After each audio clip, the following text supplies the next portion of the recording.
I do not recommend that to anyone. And just find growth through sacrifice. Put that on the top of the deck.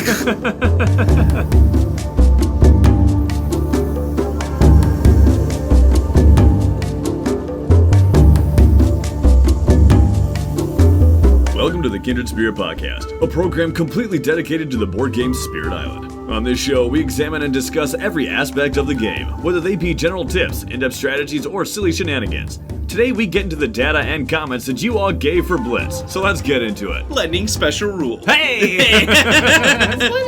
Spoilers!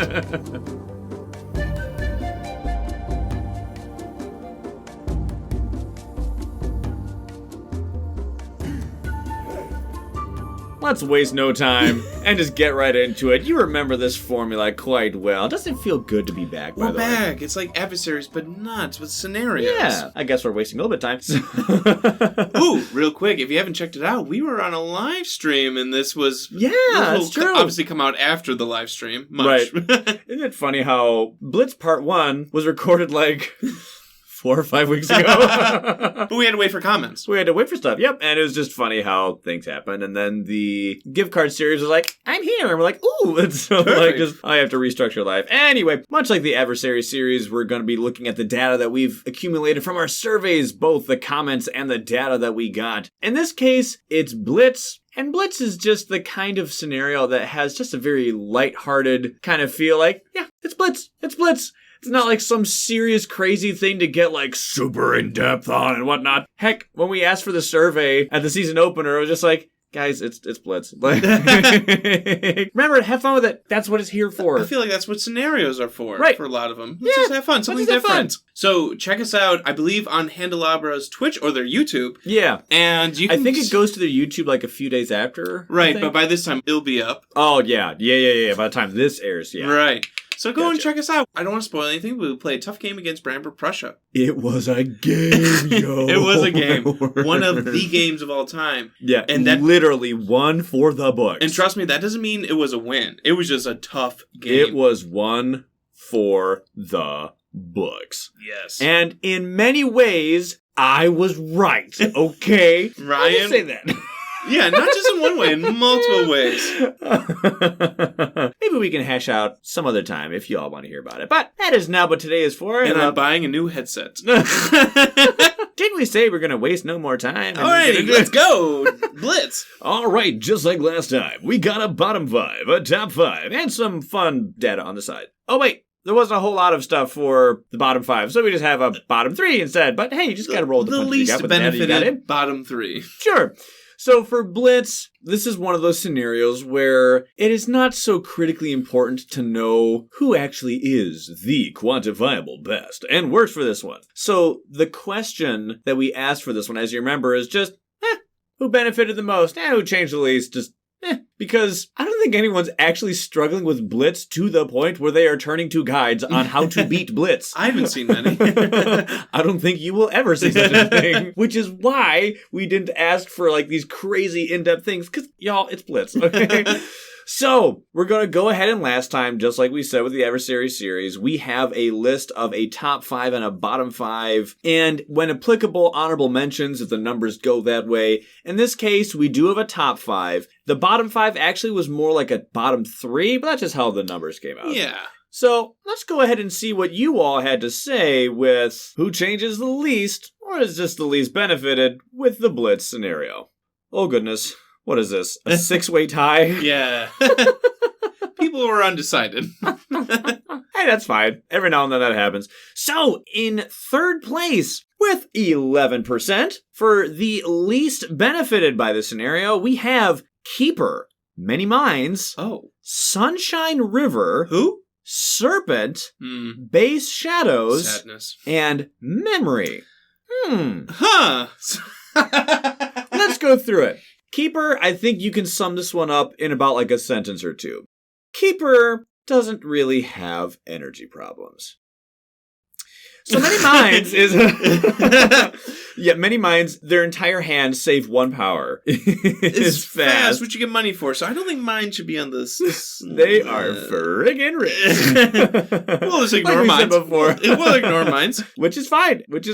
Sunshine. So not I real. think many minds is just simply least changed. I think that's just the they mindset get money behind for them. the fast. I don't know. They have so many fast powers. Yeah, but like, think about it. They already have fasts, so Yeah. What this does mean, like we said last time, though, is just their second card play track unlock with paying energy to get a power card. It's just going to be happening. Yeah, just go bottom track. All the for time sure with now. many minds. So yeah, play all your fascinates. Let's do this. Well, like, look at the people in here. Keeper, they're rich. Many minds, they're already fast. And sure, they can benefit from money, but hey, literally everyone benefits from money. Sunshine River, hey, they can get a lot of energy as well. I'm just happy Sunshine got votes on something. Hey! Because they're always forgotten. Serpent, sure, they have so many fasts. How many fasts? Literally every single card and that they're they just have. a slower spirit, so maybe... Right, but they're not slow in actual card speed. I guess I more meant growth. So... Right, it's like a gameplay kind of speed. Yeah, right? and Blitz is fast. Yep. So Blitz is fast, and they are already pretty good on energy, but here's the cool thing. They don't really get that crazy energy until mid to late game. Yeah. So now you can just be awesome with energy the whole time. Base Shadows actually really likes the energy. Yeah, I'm surprised Shadows is on here. I think people just like dog and Shadows, so just used to it by now. Well, I mean, it's just important to be defined by truth, and they really like that energy. They do like that energy, so I think they're a little bit more changed, Sure. and then that's okay. Shifting Memory has a 9 energy growth option. On to number 2. Moving on from there. We have another tie, this time only with 4 peeps, with 16% of all the votes. We have Bringer of Dreams and Nightmares, Shroud of Silent Mist, Stone's Unyielding Defiance, and Base Earth. Okay. Base Earth being consistent with constantly getting raked on these bottom. Base Earth, Base Shadows. Welcome back. Bringer, I think they are changed with Blitz. I think they are benefited because they do have 2 fascinates that you can get money from. Yeah. Which is nice. So maybe you can actually go down that bottom track that no one knows about. I do think that they benefit from the universal truth of Dahan management and control. Sure. Things are just simply easier to do now. In the fast, yeah. Again, I'm not seeing it, but I don't know. Hey! That's okay. Stone doesn't really have energy problems. Yeah, so I can see why people would be like, yeah, they don't change much. They don't change much. Because they're pretty fine and on energy. Maybe the same with Earth? Yeah, I could see that too. Earth is very solid on the energy. Yeah. And they already have a few fasts, but I think it actually is a very big change that they can now have Draw the Fruitful Earth as well as Rituals of Destruction being fast is just so nice. It's a nice 1-2 punch, of course. And then there's Mist. I'll let you talk. How about I'll get back to you on that one? How about that? What's the number 1 least benefited? And at number 1, with just the least change, the least benefited, comes Base Lightning at 42%. We had 11%, 16%, and now 42%. What a jump. What a jump. There are 2 dual truths that are happening here, and I'll say one of them right now. Okay. The least changed, totally see it. Least benefited. Hey, what is Blitz famous for? Fast. Yes, it gives you energy, but it makes you fast. Who can do their entire hand fast? Lightning. Lightning. Yes, I know that many other people have a ton of fasts, like Serpent and Many Minds and Fractured. Yeah. But who is famous for that? It's Lightning. 100%. So it makes total sense that we see Lightning here on they can make their entire hand natively when you are not doing Blitz fast. So since Blitz is doing that for you manually, yeah, why would you even bother with Lightning as far as, ooh, here's a good target for this new special rule that comes in with this scenario? We'll get to the other truths. Yeah, good job talking out of one side of your mouth. The most benefit, you'll be talking out the other side of your mouth. Anyway, so on to the top 5, where it's a bit more positive, the whole idea. Here we have significantly less ties, and that makes me happy. I hope it does you too.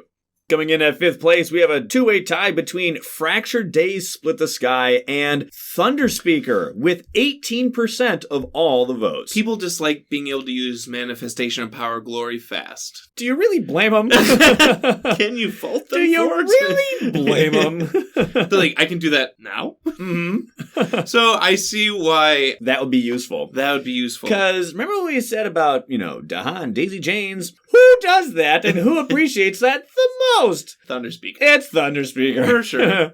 What do you think about Fractured being I up was here? actually going to ask you that question because you're the one that likes Fractured the most out of our gaming group. I think your opinion on this would be the most salient. Here's my thought. So with Fractured, you get your Days That Never Were deck. And in those majors, maybe you get a really powerful slow major that I can use now ahead of time. Or I can use a really good fast major for cheaper. Do you think it also means that with Slip the Flow of Time, they no longer have to use those elements to trigger that specific part of Slip the Flow of Time? Right. And therefore, their build is just a lot more open and flexible. Yeah. And every time you use it, because you can use this power multiple times, you get a discount for that. Thankfully, they're not someone who is, ridiculously energy No, you shouldn't stretch. be. They are time stretch. Yeah. And this scenario yeah. doesn't do anything to help your Doesn't time discount economy. time. No, it does not.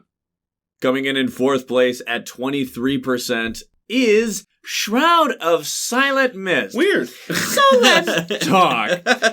Mist friggin' loves Blitz. Let's quell any doubts here. Oh my word, the energy that they get from this is insane. You seem fine in our game. You basically get Boon of Vigor on you every turn. Because you're just simply making energy savings and you're just receiving more energy than you're quote-unquote supposed to have in a normal game. Mm-hmm. I do understand this one sentiment, this question that a player may have, though, with, hey, wait a second, though. Mist has this very proactive slow phase. Definitely. And since there is no more slow phase, how does Mist work? I also had a similar curiosity to that very same question.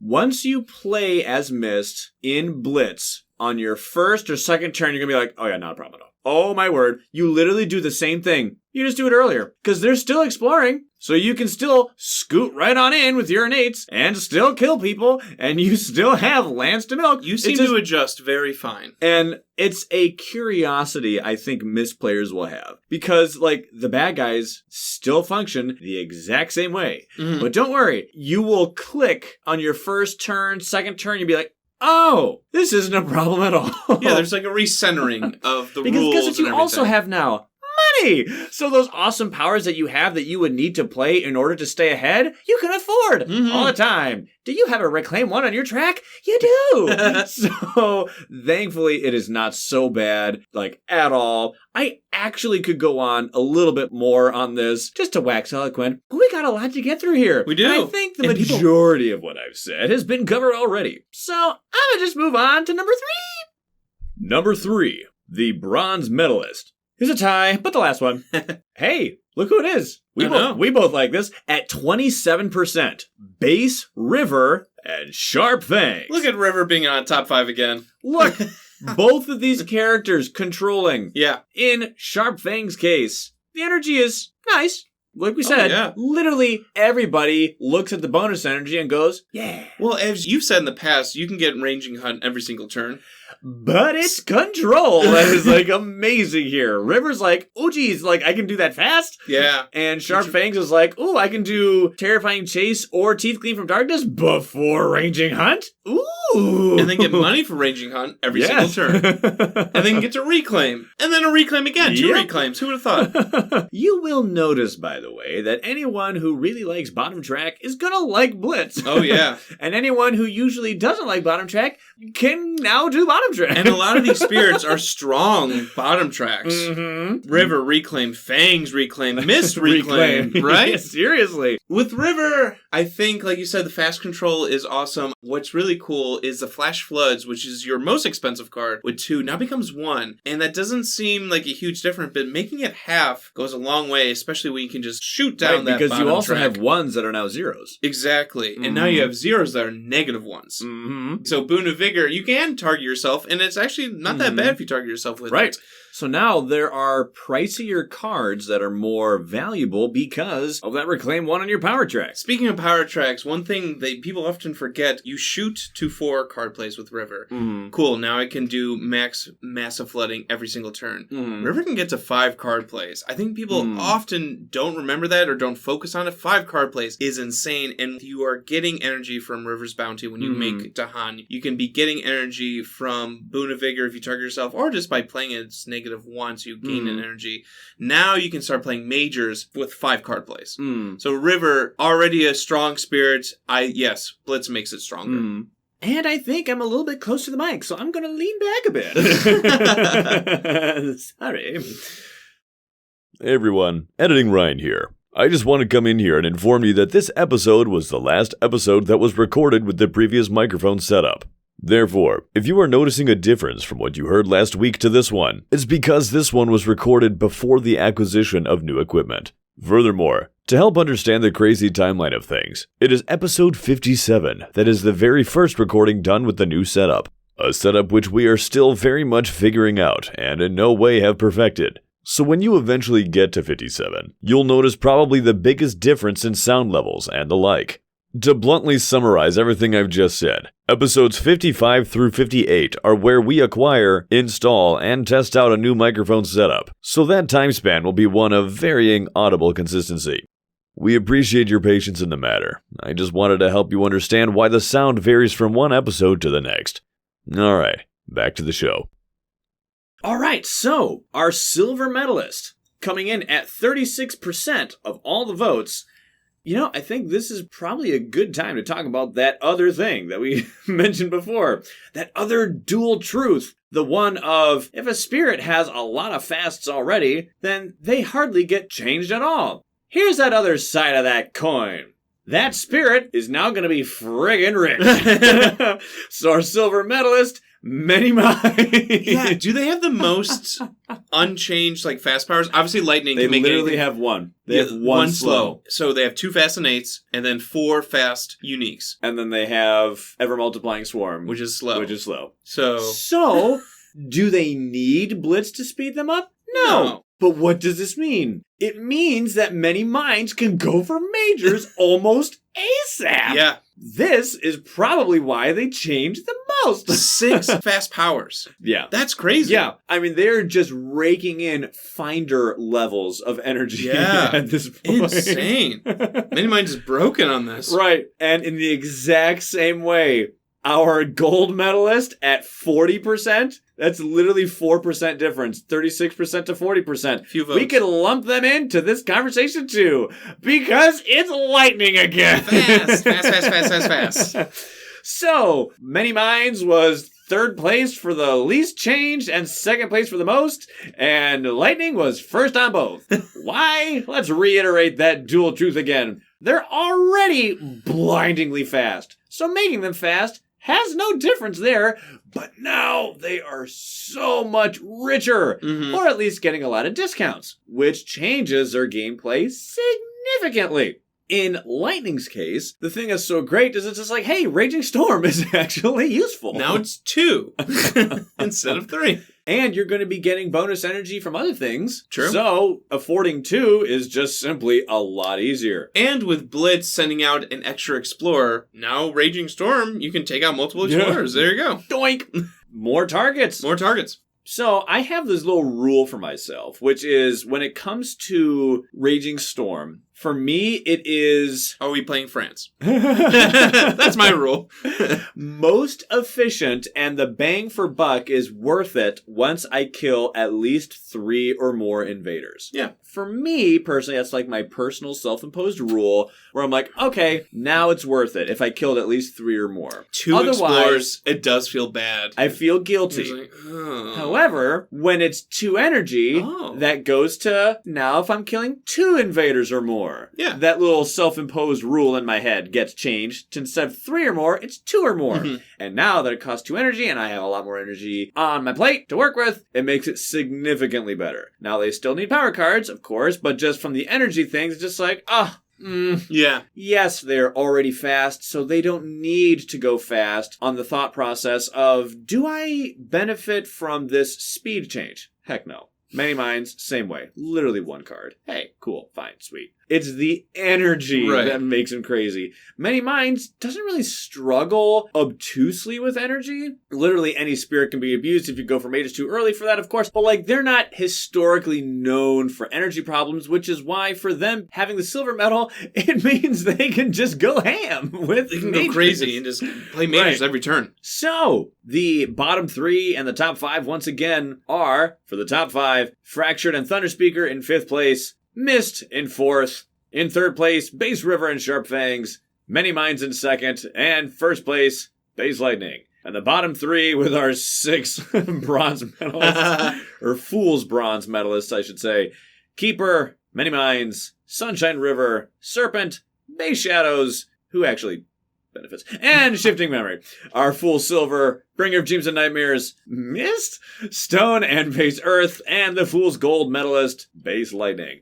We also took the liberty to do something that we did not do in the Adversary series and ask even more questions. Yeah. We also asked everyone who you thought, just for funsies, out of curiosity, who is the hardest adversary when you factor in them along with the scenario? Definitely. And throughout the scenario series, I'm actually going to be really curious to see a lot of these ones, you know.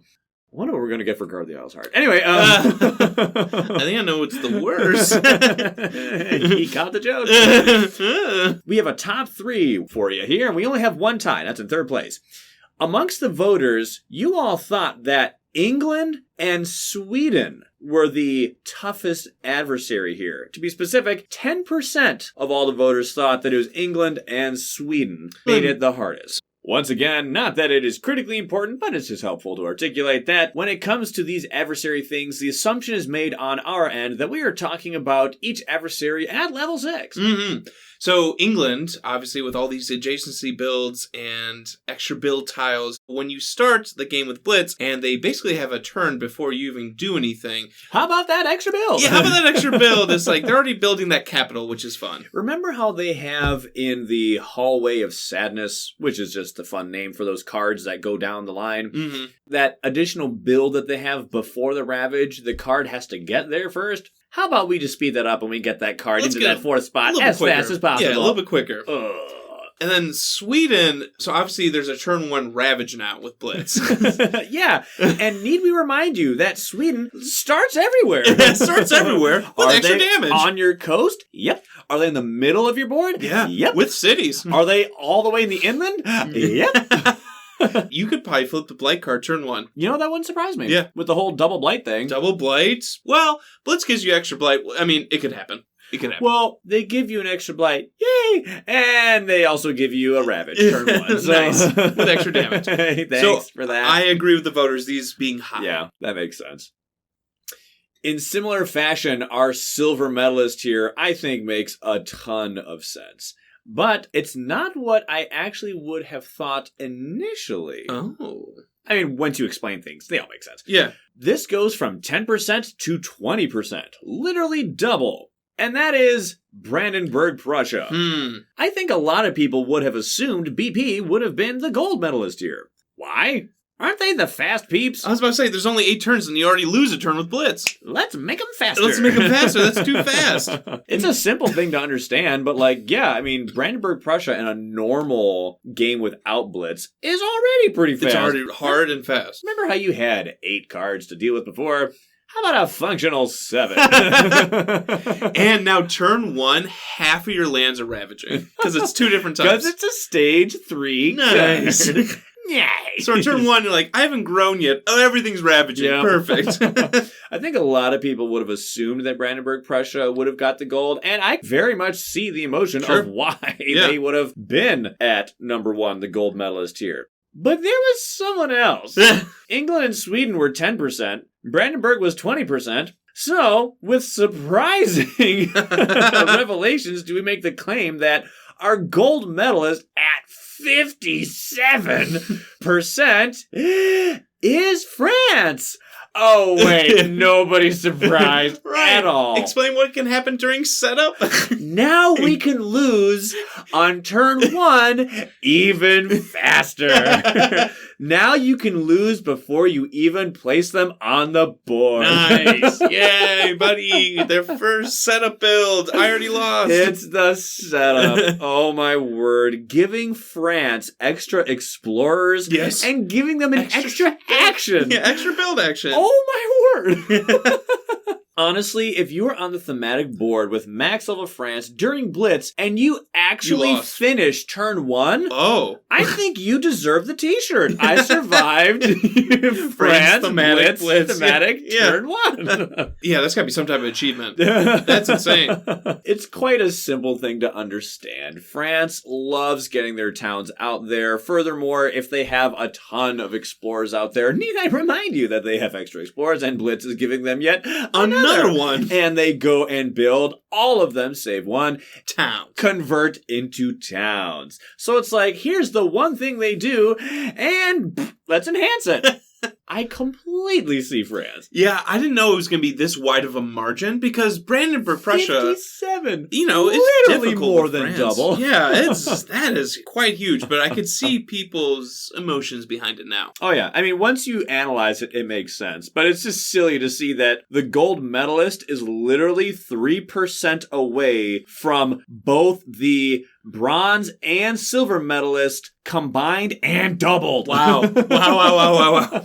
Well, no other adversary can you lose, like you said, before you even grow. Yep. And hey, that's just how the rules come out. There you go. It makes absolutely no surprises once you think about it. If anyone does do thematic France highest level Blitz, let us know. Yeah. I would love to hear that story. Even if you lose, let us know. Yeah, I just want to know how fast. It's going to be a sprint. Get the stopwatch. Oh yeah, I lost in 3 seconds. Ooh, I came in at 2:45. Quicker.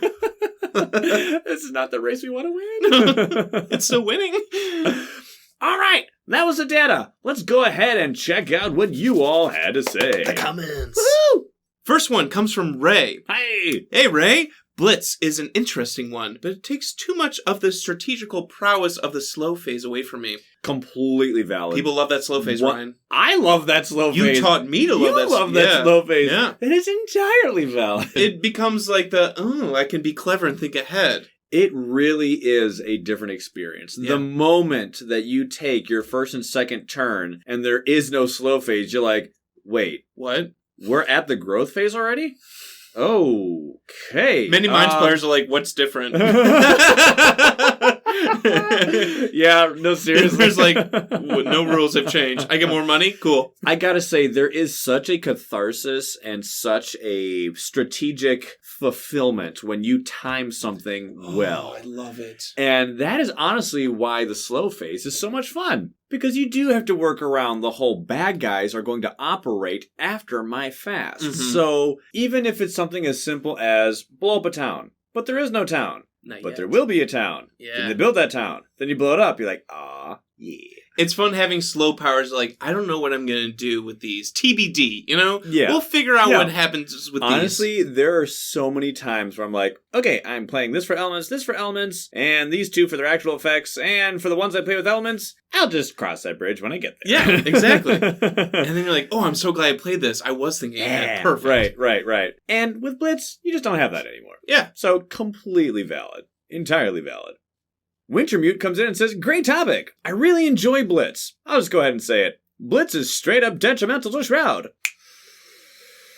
Deep breaths, Ryan. Anyway, the ability to move into lands after the invader actions is such a key part of the strategy. Yeah, it actually is very strange to make that adjustment. Just to cut through the comedy, it really does take about 10 to 15 seconds is what it took for me. Yeah. I think anyone who's familiar with Mist, I think will pick it up quicker. But it doesn't take a whole lot of time to see, like I said, very early, like, oh, it's the same thing. It just happens sooner. And maybe because they're still exploring. Right. When I look at Mist, I'm usually having, about 2 actions in the fast phase, and then like 3 or 4 in the slow phase.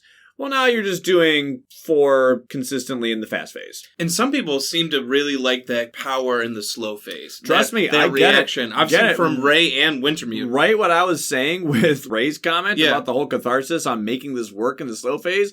Trust me, as a Mist player, I get it. So it sounds like Wintermute's very used to a certain playstyle with Mist type of thing. Yeah. Thankfully, it's just so much easier than you might think. Mm-hmm. So if you have concerns and worries, just try it and you will love to see the change that having those energy discounts and the energy stuff makes for you when playing with this character. So much so that you are going to be more happy and more impressed with the energy income than you will be bothered with having to do it all of your gameplay in the fast. Yeah, I think it's worth it. So your concerns about the slow phase being gone will be overpowered by the joy you have with how much money you now have as a character who greatly loves it. So I think for me, Blitz has been such a nice change of pace. Mm-hmm. Does that make sense? Like, for some people, they're saying, this is strange. It's not how I usually play it, so there's no slow phase. Sit back. This is now. Yeah, exactly. It's a fun time, It's been very refreshing, because we've had to play. We had our playthrough. I've just been playing it more. And I feel it's like soda.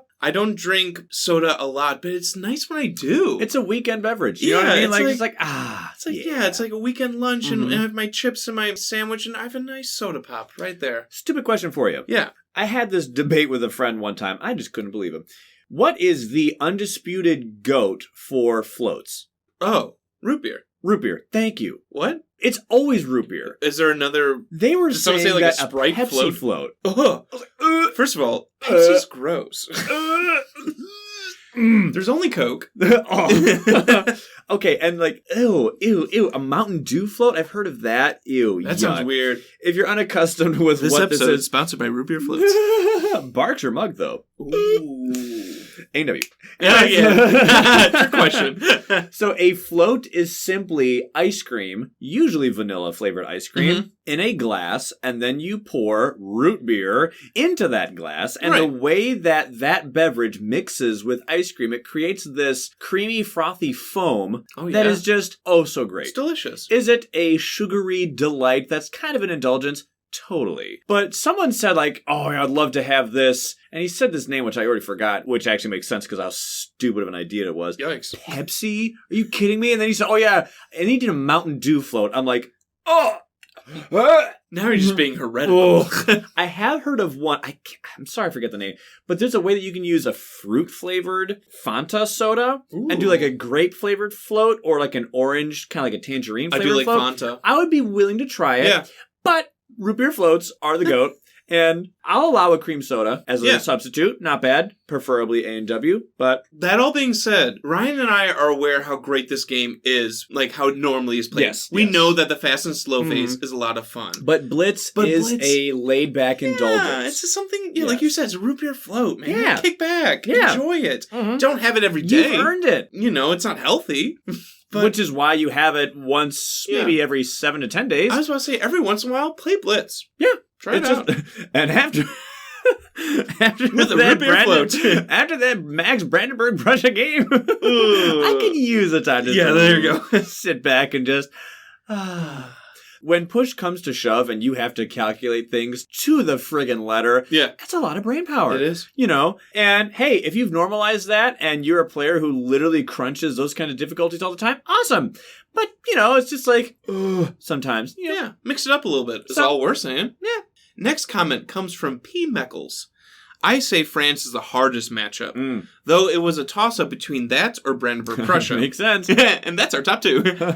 France gets much harder because you lose the chance to get out ahead of the extra town builds. Starting out a half turn behind means it's that much easier to lose to that alternate loss condition. And it's a lot easier. You could lose instead of... When he says that much easier, trust me, it's much easier. It's extremely easy to lose. And Brandenburg Prussia is harder because it effectively shortens the game. You're always one more step behind. Yeah, heavy emphasis on always. Continually one step behind. Yeah. P. Meckles, we 100% agree. 100%. He nailed it right there. Yep. Gold and silver medalists. Yeah, good call out. Probably before the totals came in, so. Thalos comes in and says, or is it Talos? I never played Skyrim, so forgive me. Dragon's Dogma for the win. I gotta say, choosing the spirits was hard, just from a lack of personal experience. I rarely play scenarios, and when I do, it's almost never Blitz. I feel so many of the spirits I enjoy are oriented around reacting to builds or explores in the slow phase. And being unable to do that throws me off quite a bit. We've been getting this, huh? Honestly, it threw me off. Remember when I was telling you how many times I was getting thrown off, even on simple things, like, I'm gonna just go here, and you're like, that's about to build. Quite right you are. And I was playing Vengeance, I'm like, let it all build. Let them come. And other times were simple things. Yeah. I'm like off my rhythm because you were I was like, for a little bit. For the early game, I was like, put him there. Dude, that's ravaging. Quite right. Yes, correct, sir. Yes, sir. Thank you. It took a second. Like we said in episode 54, it took a minute to recalibrate. So 100%. So this mindset too. Yeah, this mindset that people are continually talking about, we totally understand it. It's an adjustment. Mm-hmm. That said, I feel lightning and its aspects stand to benefit the most. The energy rebate is incredibly nice, giving me more flexibility earlier, even if it doesn't generally break that reclaim loop. I've honestly gone for a major way earlier than I normally would, sometimes by the second drawn power if my first minor wasn't a great pick. In the same vein, Pandemonium and Wind can be positively swimming in energy before they know it. I love all these aspect callouts. Yeah, that's seriously. fun. Generally speaking, I found that the spirits that struggle with energy early benefit the most in the scenario. Clip that. There it is. Boom. Yep. Great sentence. It's helped me pay for events, go for card plays without fear of famine, or pick an impactful major because I can actually afford the thing. Nice. Like that comment on events. Didn't think about that. That's actually great. Yeah, paying for events. Now you don't have to like scrounge for because cash is king, baby. Or it's like, oh no, I don't have a water card this turn. I didn't play this element. Well, just like Ted said, the ratio of assisting a event card is better when you do it with elements versus energy. But if you have tons of energy. But if you have a ton of energy, it's like, hey, sweet. So yeah, that's true. Good thought. Conversely, I absolutely hate Keeper in this scenario. I can't react to Explorers in the same way as I usually can. And that extra Explorer just feels spiteful, it does. Sure, you can move quicker, but it's Keeper. You'll start blasting away after a couple of turns. Keeper's so... right. So Keeper's so good, it's like pushing out one Explorer. Wait, there's another one? And there's another one. No. Thankfully, Keeper has that top track that's so juicy. I do love reading these as cold reads. It's so great. Next one comes from Golden Ankh? Ankh. Yep. Ankh. I think that's an Egyptian deity, if I'm not mistaken. Isn't there a game, like a board game? Like there Ankh is. Or You're right. Yeah. Anyway, Spirit Island. What's our podcast about? What can't Lightning do in this game if it isn't constrained by energy concerns? Well, Wrangle Explorers will, but as Lightning will be drawing a power card every other turn, it'll get a solution quickly. Yep. And that's from Golden Ankh. As we talked about before, Lightning's very good from this scenario. Basically, all their problems come down to focus on that power card thing. Yeah. Nip that in the bud, and you're good. Or Raging Storm. That's still good against Explorers. Mm-hmm. Things I Lack comes in to say, I think this scenario doesn't work with Lightning since you don't get any benefit and no discount. You're basically just playing normal Spirit Island but skipping your first turn. How about that? So let's go to the quirky. I think this actually is a good thing to clarify. Okay. Legitimately. Just to clear any doubt of sarcastic comedy here, I do see a lot of confusion here. So even on our thread on BGG, there was much discussion about Lightning. And it's just good to clarify things. Yes. So very good. Let's do that. So, if you go to Quirky, you can search this, and if you search, when is Swiftness of Lightning used to make powers fast? It says, during the fast phase. This is rarely relevant, but can matter during the Blitz scenario. Hey, that's what we're doing. Hey. You can't make a power fast during the Spirit phase to lower its cost by 1. Only make a power fast during the fast phase to gain that 1 energy rebate. So, in other words... Yeah, give us an example. You do get the energy discounts and energy, but you get those when you play the cards, not during the Spirit phase. So, say you start the Spirit phase with 4 energy, and you play Raging Storm, and you play Harbingers of Lightning. It's a 3 and a 0. So, you have to pay the 3 energy, so you have 1 energy left. But when you actually physically play Raging Storm, make it fast, then now you have 2 energy because it's 1 cheaper because you get the rebate. It's confusing. I think the reason why it's confusing is because usually all the money management stuff happens in the Spirit phase. Right. So it's weird to be doing money shifting rebates, discounts, and coupons outside of that. So it's just those coupons, those rebates, those energy things happen in the fast phase. So basically, meaning when you play the thing. So you needed to have energy to play the thing to get that rebate. From the get-go initially. But don't worry, as a whole, you are getting extra energy. It's just you're not getting that energy at the usual time. I found it's usually just the first turn. You just gotta get through that first turn and get that income coming. Get that rebate going, and then you're fine. Not a huge thing to talk about because just playing through the game, you will accidentally collect this energy. And you go, I'll have it in my stockpile. And of course, if you're doing it on digital, it's just like, do it by themselves. We're just so used to thinking of Lightning's powers as almost already fast. Right. So we're not used to like, I guess you're right. They're not fast in the spirit phase yet. It's not fast until I make them fast. Yeah. So it's just that, recalibration. That's all. And I do agree with the sentiment that if they're already fast, then why bother making them fast with a scenario? And with that standpoint, if there was no energy attached to it, Blitz would literally be pointless. Yeah. For the spirit. But they eventually get a rebate. Yeah, it's the energy rebate. Tongar1234 comes in and says, I voted many mines as changing the most because their cards are nearly all fast and zero cost. So, with a plays push, they can actually play several cards each turn for negative energy, and thus gain enough for majors, which completely flips the script. I also voted for Mist, thank you, in this category because the spirit is designed heavily around moving your presence in the slow phase into lands for the fear and energy gains. This single phase game in the Blitz scenario completely breaks their core mechanic. No, it really does. Yeah. It's a lot of fun, but it does change it. France 6 on an East thematic board has a 25% chance of you losing the game during setup. They did the math. I love it. Like, set up and lose before you even pick a spirit to play. At least it saves you some time going through the hopeless motions, I guess. Oh, well done. Good comment. Good job, Tongar. That's hilarious, but it's true. Before you even pick your spirit, Ryan, who are you playing? We lost. Oh. I'm picking a gravestone. You just pick an epitaph. That's all you So, Marvel United? Hey! Here lies well-intentioned individual. Oh, no. That's funny, though. And yes, we've said the joke before, but I hope you can see why France 6 is so dangerous on the thematic board. Yeah. Because you actually have a very good chance of losing before you actually get to the table. That's crazy. Yeah. Tough game there. Next comment comes from Blue Squirrel. I haven't played any of the scenarios, but I'm looking forward to the results.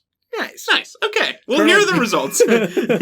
Colonel Grimm comes in to say, my experience with Blitz is that the scenario can hugely benefit any spirit that is, 1, bottom track focus for lots of card plays, 2, has several fast, unique, and or innate powers, or 3, naturally tight on energy. Here are my favorites that I've played with Blitz. By the way, 100% agree. Yeah, that was great. Well spoken. First spirit, many minds. So many fast G powers, including 2 fast innates, which means they'll be rolling in energy without touching the top track. And they can spend excess energy to buy power cards, which could realistically be a major power card with that much energy. Yeah. Yep. Literally 4 fast powers. 4 uniques, 2 4 innates. fast cards. Yeah, insane. It's insane. Then Wildfire. Ooh, we haven't heard from Wildfire. I was surprised how powerful Wildfire felt in the Blitz scenario. Lots of fast, cheap powers, and already a bit tight on energy. Blitz solves most of their problems early game. They felt unleashed, like they could do anything. Honestly, yeah, I agree. Wildfire is someone who you can do bottom track for a while. Maybe do top track just to get that element really quick because your energy spiking action is dependent on how much fire element you have. Get that fire. But it's not someone who is woefully bad on energy, but you do got to be careful. Sometimes I feel just short. Yeah, it's a bit tighter. One away. It's not the tightest belt you've had to put around your waist, but it's just like, this scenario gives them a decent room to maneuver. 100%. It's true.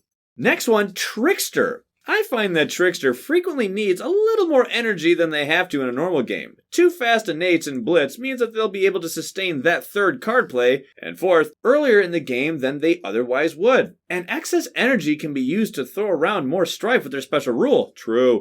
Amusing side note, the 3-moon threshold of why don't you and them fight becomes nothing more than you may decide not to take a free energy. I'm making this slow. Oh no. What have I done? It's entirely true. And even Thunder Speaker, like, would you like to get paid? I don't know. Let's make this slow. Just like handhold yourself to be like, as a flex. I'm making this harder. But no, it's true. In a normal game, Trickster has to, hey, wait, pay for reclaims? Yeah. And with that special roll, you had to pay, like, I want to add this strife. Oh man, I don't have an energy to add an extra strife. Yeah. So you can seriously. You can reclaim more without a negative effect, like you said, thought, and you can just really spam that strife everywhere. Mm-hmm. It's great. Then comes Sharp Fangs. Similar to the reasons above, Sharp Fangs does well with more card plays, but needs the energy to sustain them. They already have several fast powers, so Blitz can really strengthen their game. 100%. Yeah, I mean, we've talked about it too a little bit. For me personally, I love getting Frenzied Assault and particularly Terrifying Chase and Teeth Gleam from Darkness before Ranging Hunt, repairing the builders and that kind of thing. But yeah, 100% agree. I feel like with Fangs, and obviously I haven't played as much as you, I just feel like I either go down this top track Majors build or a bottom track Minors only build. But now with Blitz, I'm like, oh, I have the energy to kind of do both. I can play a lot of cards, but they don't only have to be minors. Because I'm getting all this energy from innates, and like you said, I'm moving things in the fast. So Blitz is super fun with Fangs. Ooh, just perusing over the next comment here. Okay. Boy, Colonel Grimm hit the nail on the head. Lightning. My experience with Lightning in Blitz has been weird. Oh. I initially thought it'd be overpowered, but it actually made my decision-making harder than I expected. I think it's because energy is not Lightning's only issue to overcome. They also struggle with the tension between placing a presence and gaining power cards, which they can never do on the same growth. Blitz helps a lot of spirits decide between top or bottom track presence placement, but it can't help Lightning decide between gaining a power card or placing a presence. Man, I wish Growth 3 would give Lightning a power card. No, like that's pretty much, in my opinion, if I had to sum it up, I think that'd be like the best way to describe the new problem that they have. Yeah. I think it's less of a problem to deal with in a normal game, so there's not as much difficulty with handling the spirit in this scenario as it would be with normal play. But your mini game now is answering that question. I think that's why... I 100% agree. That's why Lightning was so mixed in our voting. People just... It was just weird, right? Yep. It was weird for them. Honorable mention to River. Yes, they're a slow, power-focused spirit, but they're also a very energy-tight spirit who loves to play as many cards as possible. Truth. And chances are good that they'll pick up some fast minor powers anyway. Besides, having Flash Flood go from 2 cost to 1 cost makes it significantly easier to use. I said that. Don't you love it when someone like says the exact same thing? You're like, yes, I thought the exact same thing. I'm not alone. Obviously, this wasn't planned, but I completely 100% agree with you, Colonel. So, there you go. Next comment comes from Shorts. My opinion. Spirits that are good for Blitz are A. Spirits with great slow powers that you would like to use fast. River or Thunderspeaker. Manifestation Power Glory. B. Spirits with energy constraints and fast power access. Lightning, Many Minds, Thunderspeaker. Agree with you. Manifestation Power Glory. Manifestation Power Glory. And Many Minds, so many fast. Spirits that are bad for Blitz. A. Spirits that dislike losing a turn due to invader acceleration. This can be because of the time required for growing or for generation of fear. Interesting. This being Bringer of Dreams and Nightmares, Serpent, Keeper, and or Mist. I played it, done turn 1. We all did, right? I had a blade. Hey, I stopped 1. It's a resource, baby. But it's true. It's true. B. Spirits that profit from having 2 separate power phases. They say Mist again. It does require recalibration. It does. It's true. I'm surprised people aren't saying River for this, because I love fast and slow phase with River. I love in the fast phase I could do, Flash Floods, do 2 quick damage somewhere. And then the slow phase I can group everything up. So it's not just Mist, there's Lure. Sure. Gosh, how many slow powers do they have? Yeah. So there's a lot of spirits that will take time adjusting. But what can a fast, massive flooding do for you? Exactly. What can Lure fast do for you? Turns out, quite a lot, actually. Quite a lot. Pretty good. Hey, it's DMs. Nice. First of all, so happy to have you guys back and to be doing this again. Hey, TMs. Same here. Feels so good. I've never been much into the scenarios because they always felt a bit off in terms of balance and a bit like I wasn't really playing, quote unquote, the real Spirit Island. However, this series is an excellent excuse for me to actually dive deeper into them, and so I've been doing a bunch of Blitz games in the recent weeks. Oh, that sounds fun. Turns out this one was actually a lot of fun. Oh. It was a nice way to shake up my regular play patterns. Although I would miss the strategic planning of the slow phase, it was fun to be swimming in energy and play some of my favorite slow powers in the fast phase. The balance between the spirits didn't feel completely off either. Some general observations. Even if making slow powers fast is the main gimmick of the scenario, the real MVP was actually saving energy on fast powers. Gaining energy from fast innates or zero-cost fast powers was wild. With my newfound fortune, most spirits were slinging majors in no time, which was double the fun when they were all fast now. The change in speed also means you can always press the "oh crap, I messed up and I need a Hail Mary major" in the fast phase button. SOS emoji. It's so true where you go diving in the majors like, oh yes, they're all slows. Oh crap. Oh no. Looks like we're blighting. As for the adversaries, while the scenario gives you some nice new tools, the price you pay is that the invaders get an additional round of head start and they add more explorers. This means that the adversaries that are front-loaded are significantly harder. Ironically, the worst offenders of this, France, Prussia, and Sweden, are all in the base game and Branch and Claw along with this scenario. Prussia was additionally challenging because their main threat is emptying the invader deck. France was probably the toughest because the extra explorers are now towns and you can't even touch the first round of builds. And now for the spirits. I tried a good portion of them against the different level 6 adversaries. Generally, those with high card plays and or a lot of fast powers benefited the most. Especially the fast innates were just free energy every single turn. This leads me to... Here we go. And yes, I know. Here we go. I know. I'm not even gonna look. Is no, it? but seriously Is though. Seriously. Do I have to leave? Many minds. We already talked about this. I know. But please hear me out before this message ends up on Editing Ryan's Cutting Room Floor. Cut it. Editing Ryan. We've talked about Mini Mind so many times already. On Editing Ryan's Cutting Room Floor. Between the first 2 rounds of the game, you can have 2 energy from your tracks, 4 energy from your innates, and a total of plus 3 energy from playing all your starting cards. That means you'll have 9 energy ready to go after just the first 2 rounds, just from playing your regular Old Minds game. The only struggle you'll ever face is you may have to choose one of your beloved starting cards to exchange for majors at some point. What a bummer. Unless you just buy new cards each round and forget, which you can totally afford. Other notable mentions among those I played were Fangs. The bottom track now has absolutely no energy restrictions and was an absolute blast against the enhanced Frenchies. Then there was Bringer. Having 2 fast innates leads to even more fast major play, which made for an extremely quick fear victory even against the stacked British fear pool. Wow. Furthermore, I tried some of the heavy hitters to see if making their powers fast would feel different. This included Serpent, Starlight, Keeper, Thunderspeaker, and Shifting Memory. Honestly, it was fun doing their powers in the fast phase, but I didn't really feel much stronger or weaker, and they generally relied on their regular strength to get to the victory. The momentum gained by every power being fast was mostly balanced out by the momentum lost in the second additional invader setup round. That makes 100% sense. Seriously. Yeah. Green and Lightning were a bit odd. While they both have some potentially fast powers and high card plays, they were also somewhat bothered by the additional explorers. I guess it's the one situation where you might actually want to keep Raging Storm around. It's not the worst card? Question mark? Yeah. And at last, as usual, I have to stick up for my Misty homeboy! Yes! It's true that Mist is mostly slow powers and all about the time passes phase, but it still has 2 fast starting powers.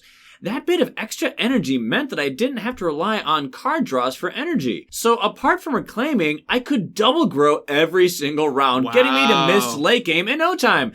As Ryan has previously noted in the Fear episode, even the smallest bit of boost and Mist will envelop the entire island of invaders in a thick haze of death and despair. It's amazing what just a little bit of energy income can do for Mist. It seriously is so good. It's insane. Even the mighty Russia 6 only bladed twice in the first round while Mist was stretching out its little puffy legs. After that bit of warm-up, every Russian slowly, but surely, all vanished softly away, only to be forgotten by all. Hey! So Russia 6, difficulty 11, Mist destroyed. Nice job. Let that be a wonderful descriptor and an example of how strong Mist can actually be. Seriously, listener, try it out. Try out Mist. Where did that come from? Sorry. Anyway. In closing, I think this is one of the better scenarios. The balance was not completely bonkers, and it forced me to rethink and shake up my usual approaches to each spirit. Although it doesn't add any difficulty, it was easily added to any setup, and it wasn't too fiddly either. Yeah, I also like Well the not fiddly. spoken, sir. Like they said about not being fiddly. They have an extra first turn, and then basically just remember the extra explorers. Seriously. It's like, oh, there it is. And then you just have one phase. If anything, makes the game simpler. Makes it faster, too. Makes it faster. And a lot of people are going to like that. Thank you, Tips. That was a great comment. Next one comes from Kaylin. Hey! Hey, Kaylin. Hey! I used to think Blitz sounded boring, or at best thought of it as the major powers are affordable for everyone scenario. 30 plus games over the past week. Wow. Later, and now I believe I was completely wrong. 30 plus games, Ryan. Jeez. Dang. Nice job, Kaylin. Though Kaylin's a speedrunner, so that probably took a day. They are a pro. Yeah, there's some crazy clips out there on YouTube that Kaylin has where they just beat a game in 2 minutes. And I don't know how to do it, and it makes me a little anxiety-ridden. Maybe you should watch those videos more, John. It's crazy. Anyway. Okay, Blitz is a chance to play Spirit Island like a brand new player again. Ooh, yes. Good quote. I like that line. That's a good way to put it. The reason I make this claim is that every spirit has new opening strategies available to them. Hey, that's exactly what I said for Mist. That's so true. It's word for word what you said for Mist. I never do growth 2. No, never. But I did. Yeah, usually do growth 3, right? Mm-hmm. Now, defend cards are playable on turn 1. That's weird. That is weird. More expensive card combos that never made sense in the normal game are suddenly feasible. Growth patterns that wouldn't have worked at all previously are possible. Playing Blitz gave me a second shot at an experience I haven't had in ages. That of staring at my opening hand on the first turn and thinking, wait, I could do this instead. Yeah. What a cool thought process. Honestly, I think it's important, especially to the players who have played this game so often that they may have normalized that early game, that like, look at what you can be given. It's like look at what Blitz can give you. It's like autopilot. Some people, this game came out in 2017. Look at what this scenario can give you. Sure, a lot of these players are chasing those high difficulty wins. That's not going to do it for you here. The real gift that it's giving you is that emotion again. I actually really like that. It's almost like a new game. Yeah. That's what Kaylin is saying. Yeah. Every spirit I've really tried to dig into with Blitz has shown me something new and interesting, and I speculate this remains true for all the ones I haven't been able to get multiple games with. For the ones I did spend more time on, here are some of the things I found. First, Rampant Green. In true solo, Rampant Green can start pure bottom track, playing 3 cards turn 1, and reclaiming and doing it again turn 2. This feels amazing, letting you throw oodles of presence on the board while still dealing damage, defending, and pushing to haunt or invaders. 4 card plays on turn 3 is possible. That's crazy. But I prefer to switch tracks at that point and go for a major instead. Seriously? I've been able to beat France 6 twice. Wow, nice job. And Sweden 6 once so far with this opening, and it's a blast to play. Lightning Swift Strike is another spirit. Lightning still gets stuck in a reclaim loop in my experience, but can easily include Majors and Raging Storm in that loop. With extra explorers Blitz throws out there, Raging Storm is more appealing to keep. We agree? 100%. We were talking about that. It's not worth it. Overall, the spirit feels much better without its usual energy woes, although it is a pain to track the energy rebates accurately when not playing the digital version. I 100% agree. Me and Ryan actually just did before we recorded. We played like a Lightning Blitz. Well, not played, but like did a few turns of Lightning Blitz on digital. Be like, oh yeah, the rebate comes later, but bing bing. Yeah, you just got to adjust that. That's all. Once you do it a few times, you're like, oh yeah, I got this. Last one, Thunderspeaker. Manifestation fast? Yes, please. Yes, please. Sudden Ambush becomes slightly more playable with the lower costs and extra explorers. And Words of Warning is great to have turn 1. Yeah, that defend is nice. And you're right with, I obviously don't play a lot of Thunderspeaker, but Laura, I hear her complaining a lot about Sudden Ambush and that 2 energy. And it's just a little bit harder for Thunderspeaker to afford. Not during Blitz. I like to take that energy spike right away and play Words of Warning and Manifestation of Power and Glory to set up both innates and solve 3 lands on the first turn. Whoa! Hey. That sounds fun. Back into it. Then reclaim right away and do it again. This was a key to a 2-player win against Brandenburg Prussia 6 paired with Lightning. Thunder and Lightning. How about that? Hey! Overall, I'm thrilled to have gotten a chance to experience the game in a fresh way. That's cool. And look forward to many more games of Blitz in the future. Thank you for doing this this series. Hey! Wow, what a nice welcome. comment. And honestly, this comment was eye-opening just to like see how this is turning a new leaf or wiping a slate clean. It's just like a new way to look at the game. I hope a lot of people see the value in that. Yeah. I do, because I think that's really cool. Obviously, this game has incredibly high replayability. Mm-hmm. Yeah. But even what we're finding is with these scenarios, it just adds another layer. Yeah. Yep. Another fold. Yep. And just, once again, it's a really simple emotion, but I think it's an important one. Blitz, in and of itself, it's not hard, but it's fun. It's fun. Haven't done it? Do it. And if you are one of those sweats, you can make this hard. Just tack on an adversary. Tack on level 6. Hey, go do thematic France. We talked about how hard that can be. Go for it. If you like a challenge, do that with Blitz. There you go. Yeah. There's your challenge. Wapty comes in and says, first, thanks a lot for the survey. Aww, hey, you're welcome. Yeah. So far, probably like many, I've neglected scenarios quite a lot, especially the lower complexity ones. So far, adding both scenarios and adversaries was too many rules to keep in mind during the game for me, and playing only scenarios often resulted in lower difficulty games. The variable difficulty on adversaries allow me to start with an easier game to make sure I grasp the rules and all, and then I could increase the difficulty to have a stronger challenge if I wanted. On the opposite, scenarios often felt too much extra rules for no extra challenges. Or at least that's what I thought. Okay, that makes sense of... Totally. I just want to learn the rules of the game before I add think about the way, different. that adversaries are structured. They have like an easy mode, and you can walk into the deep end instead of just kaboom. They're more accessible. And, usually. you know, the spirit phases aren't changing. Right. Or the different turn That's orders. honestly one of the reasons why I love varied terrains, but we'll get into that later.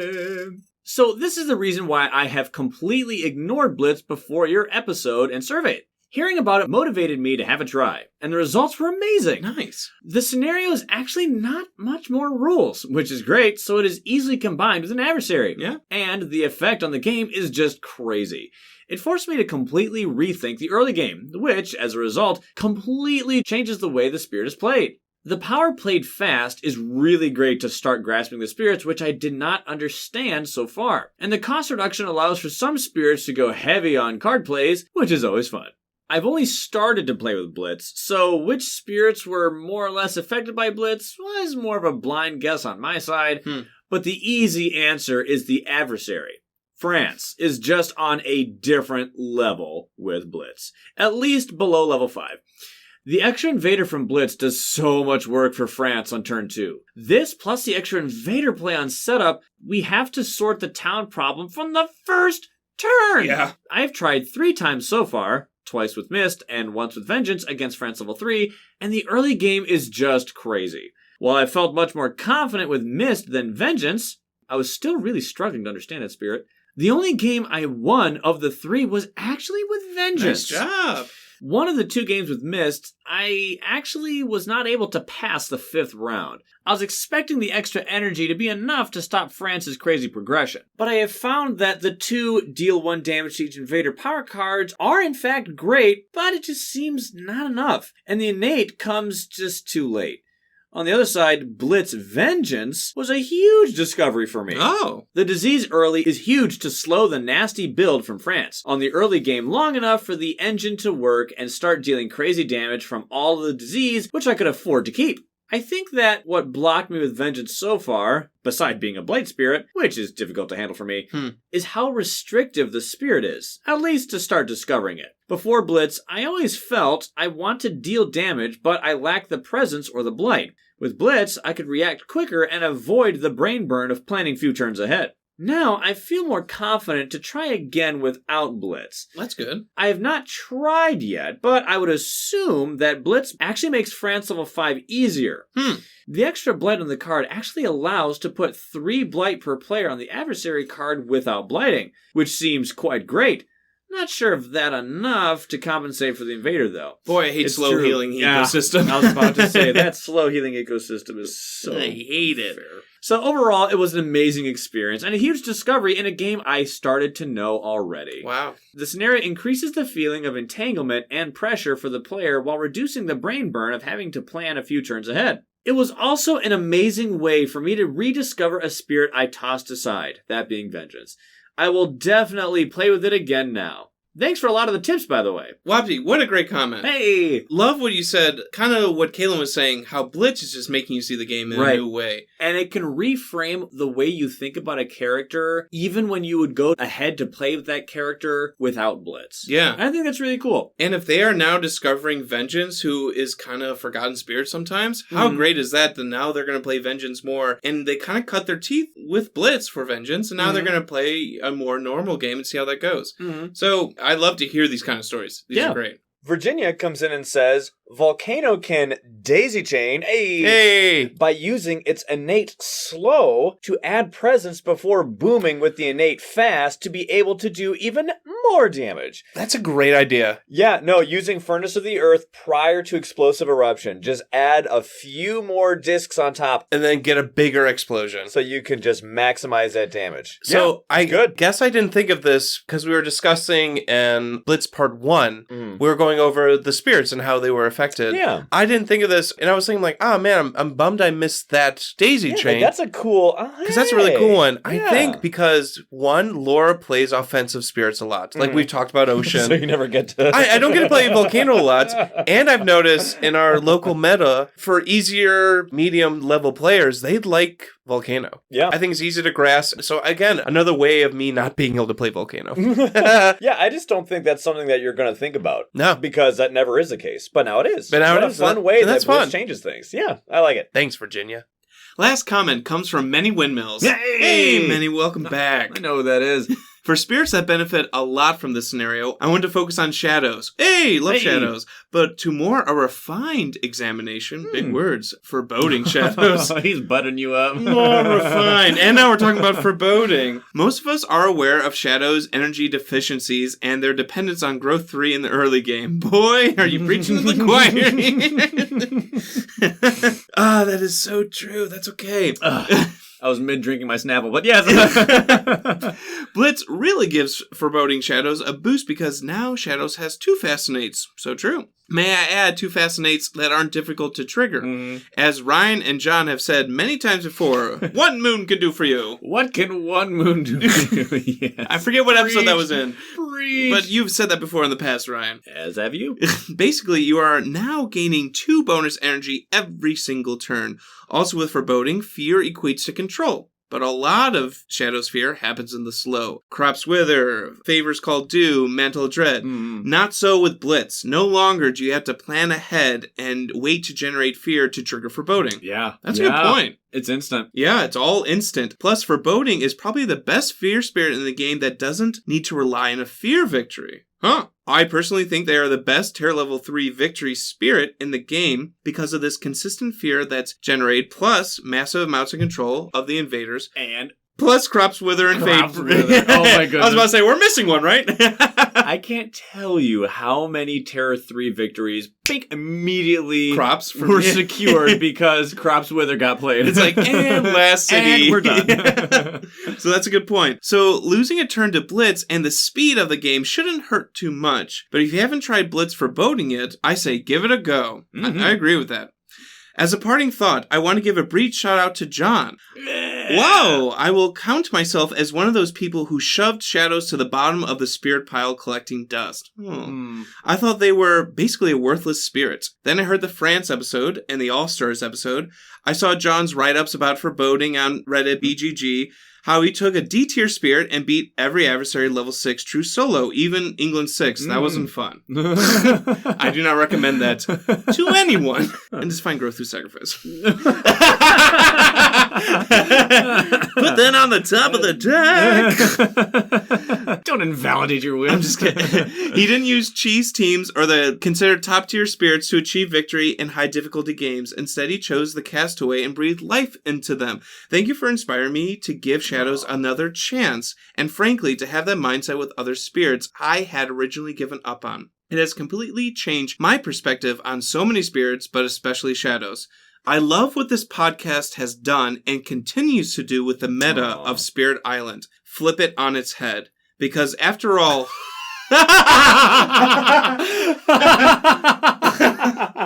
What a way to end it. Should we say it together? Because after all, who knew Fangs had a special rule? What a way to end it. What a way to end it.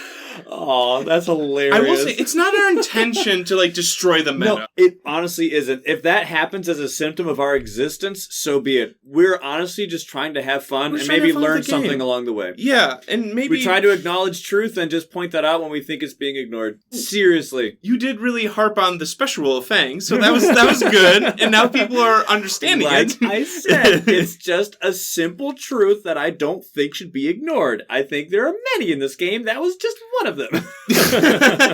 But it is cool. Many Windmills, thank you very much for that comment. That was very sweet, very endearing. The overall thing I'm getting from this is how either playing this scenario has changed people's mindset on the game or spirits, and that is cool. Ultimately, the best thing about Blitz is what it can give you. Wow. Are you interested in that? Yeah. You'll have to answer that question for yourself. But listeners, hear these comments. These people are genuine. They are getting a different experience out of this scenario, and it's changing their mindset on spirits, on gameplay, on majors, on innates. It's changing everything they're thinking about, and everyone seems to be having a really fun time with it. Right, and that's not even if Blitz is in play. Sure. Like a way to just cast light on a thing, in this case a spirit, so that you can just, Sweet. And hey, maybe that just helps you to view the spirit under such a microscope or under such a changed circumstance that it unlocks something in your brain that now connects and makes sense to, so I can do, And, many things can make something click in your brain for you. And in some ways, Blitz can perform that for you, maybe. It seems like a lot of people are getting these revelations or these light bulb moments from... I know a lot of it is obviously centered around Blitz, but you're right. Sometimes it's playing this game and playing something different or a different strategy or a different spirit just unlocks something, like you said. And that's so cool to hear about from these comments. That's been really fun to hear. And if you are someone who is like my dad, someone who usually views life through a practical lens, there's just simply more bang for your buck of something that you purchased when you go and engage with this scenario. Good point. It's something you bought. It's something you paid for. You paid Enjoy for this. it. Yeah. Don't just use the adversaries. Try out the scenarios. Yeah. Don't just play the 3 spirits you love. Try out other ones. You might love those just as much. Sweet. There you go. Yeah. And with that, such concludes our examination of Blitz. This was a fun one. Yeah. And I love... It's good to just ease into it again. Eased into it. Don't worry, we're going to get a lot more serious with the data and whatnot on the harder scenarios, but it's Blitz. Yeah. It's supposed to be fun. And if you want to make it hard, tap on level 6 France. There you go. And lose. It'll be fast. If you want to lose, play France. There you go. I hope you had fun, because we certainly did, and it feels good to be back. It feels good to be back, baby. Ah, yeah. Well, that's all we had for Blitz. Good times. Love Blitz. Yes, awesome time. And, hey, just as a reminder, we do take off for each of the major holidays in every season. So for spring, we take off for Easter. For summer, we take off for 4th of July. For the autumn, it's Thanksgiving. And for winter, it's Christmas. So, just as a public service announcement, we will be off for next week, this being the weekend of the 16th. I love that 2 of those are exclusively American holidays. So the Europeans are like, what is 4th of July? It's when we left you, Britain. Let's just keep it professional. Sorry. But before we go today, we just want to take a brief moment and chat about our best game ever. Yes. Best game I've ever played. So if you are at all interested in what that was about, just stick around after the credits. Otherwise, if you don't want to, totally fine. We'll catch you next time. And until then, we will catch you on the flippity flip. Peace out. We appreciate that you took the time to listen to this episode of the Kindred Spirit Podcast. We're grateful that you did, and we hope that you thoroughly enjoyed it. Feel free to interact with us on our socials. You can catch us on our Facebook or Instagram, as well as Board Game Geek, Reddit, and Discord. Consider supporting us on Patreon, where you'll get access to episodes early as well as our private Discord. Links to all those will be in the description of this episode. Have a great one, and may the elements be ever in your favor.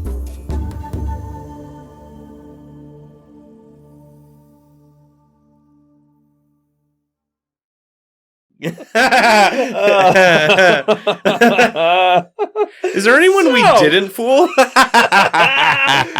Yes. Yeah, Got him! What's funny is we're adding this to the end of Blitz 2, which came much earlier than when we have our new microphone set up. So now that we got the new microphone set up, this is like time travelers coming in, like Bill and Ted, way before. With better technology. Yeah. So that's why that ending sounded a little bit different, because this was re-recorded. Yeah! So what was that all about? What the heck was that? What was that?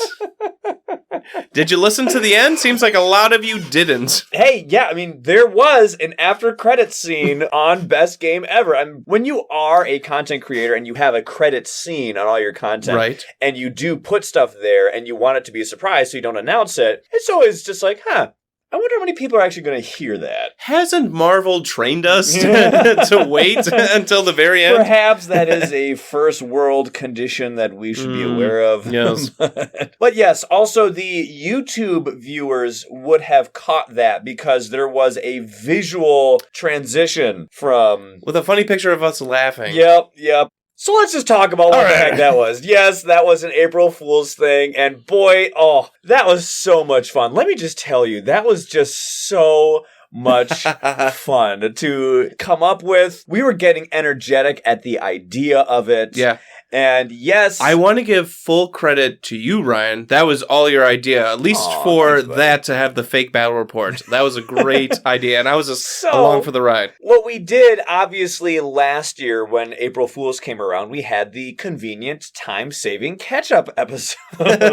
If you've listened to it, then you remember what it is. If you haven't heard it before, obviously, it has been labeled as such as an April Fool's thing, so you can listen to it, but I won't spoil that surprise. Yeah, go check it out. And obviously, now that time has passed, Blitz 2 is the real episode 55. So by the time this recording is being heard by your ears, dear listener, Editing Ryan will have changed Best Game Ever to reveal its actual nature.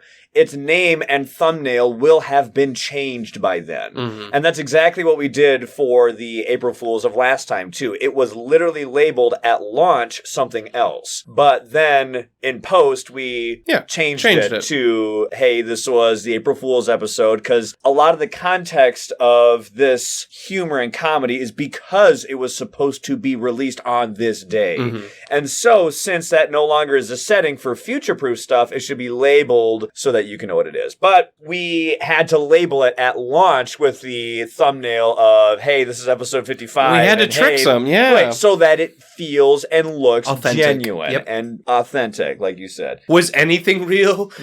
Was it all a lie, Ryan? So when it comes to doing a deception, the best deceptions, the ones that are the most believable and sound the most natural, are the ones that have actual truths mixed in with it. One step further, once somebody realizes that there was a deception, and in this case it's April Fool's, and I guess you can say this is common for April Fool's things, it is up to the listener to question to themselves how much of what I just heard was actually errant. Mm-hmm. How much was legitimately true. So people usually have to make assumptions, and the assumption is, nothing. It was all fake. It was all fake. Nothing was true. So I can see why that's a thing, and so that's one of the reasons why we want to do this recap, because, hey, we get to actually talk about how many things were errant, because some of it wasn't. Right, some of it was real. And so I just think it's just fair to us and all you to talk about, hey, what the fun thing that we just had was, as well as what was actually genuine, because there are some real things here that shouldn't be joked about, and I want to clarify those things.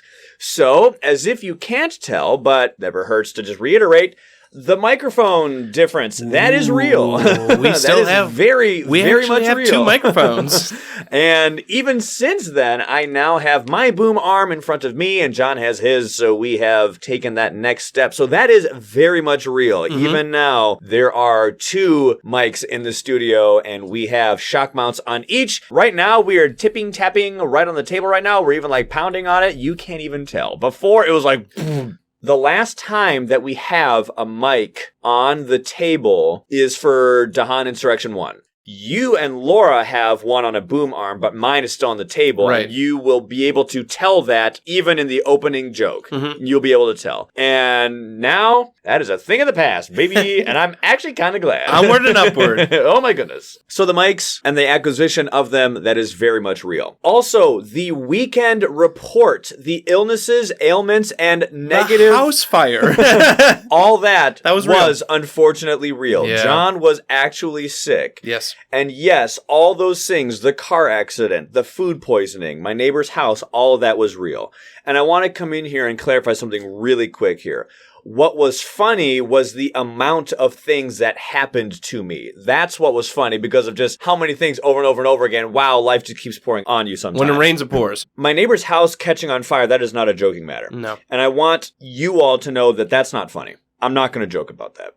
If my neighbor was actually harmed, or if someone came to harm, or something like that was actually damaged, we wouldn't have joked about it. The fact that nobody got harmed is the reason why we can laugh about that.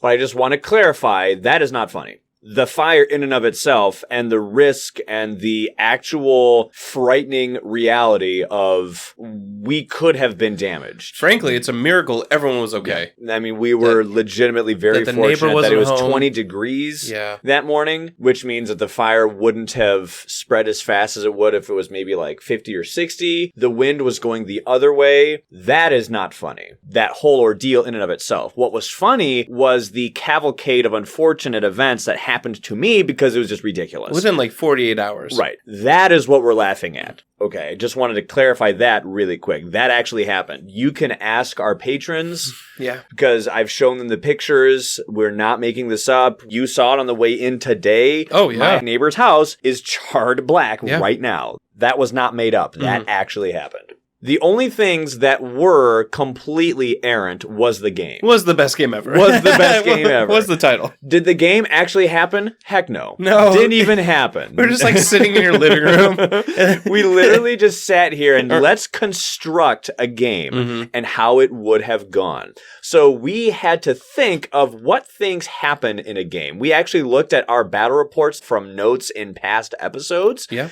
And what is a similar kind of structure that we've noticed that we use even in our own accounts of various games. And we kind of built it off of that. We also wanted to take some common errors that some players tend to make when first playing this game, and we wanted to do some of those, as well as a few other We wanted to be errant subtle, things. though, for sure. But we wanted to make sure they weren't blaringly obvious. Yeah. So we wanted it to be things where if you're listening and paying attention, you're like, hey, wait a minute. But if you're kind of disengaged, maybe you're washing the dishes or something, it might go over your head. Because those are the ones that are fun. And it's also more fun to reason, go back. Yeah. On why it's genuine. Why it sounds genuine, I mean. Because we had a lot of truth and a lot of straight up things that were correct as far as like, that's what this card does. Or that's something that's true about this spirit, for instance. So we made a list of various errant things to put in. Like, oh, we gotta have this. Oh, we should do that. And oh, we gotta do this. Right. And what's funny is once we got our subconsciouses to start thinking of errant things to do, once the episode had finished, we had thought of like so many more. I know, I was There grumpy. is a plethora of things that we could have done. And so when it comes to doing April Fool's content, now you can see that we actually do something every April Fool's. You see, last year we did it once because it's our first year. So did we do April Fool's because that's a tradition or because we just felt like doing it that one time? Who knows? Yeah. Time will tell. Second time, if we do it another year, maybe we can get away with a bona fide shocking surprise. And clearly we did.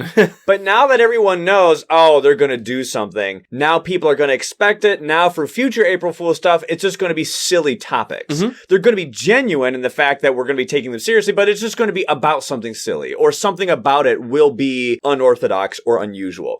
Point being, when it comes to content that could actually maybe fool somebody, now is the time that we could get away with it / even make it work. Yeah. So that is why we went all out. We had to do it this way. We Right. thought, a battle report. And that's why we had to do it. Battle report. We had to do it even when we were so ill or Right, just like right. so tired. We gotta do this. It's like, no, this is We our have one to. shot. This is our one chance to do it. Also, one thing that was nice was April Fool's was very close to our normal release days, which was very convenient. That was fortunate. It was very fortunate. And so that's where the idea started for it to be against Russia 6. Because what kind of battle report would be one that people might have an interest in?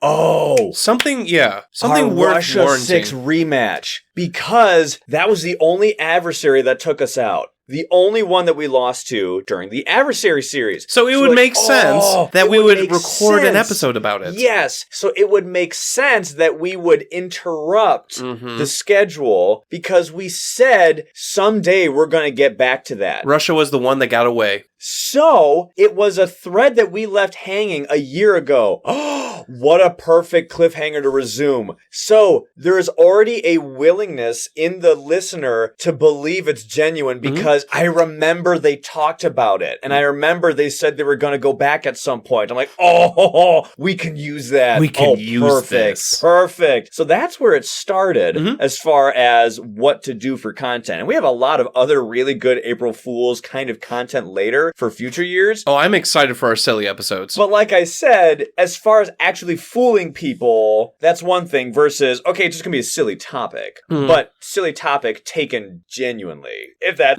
somehow makes sense. Yeah, no, it makes sense. So, how many of you out there think that you found every single errant thing? Because one thing that's fun now is now that we have a April Fool's joke, yes, the shock and awe is gone, but now we have a scavenger hunt.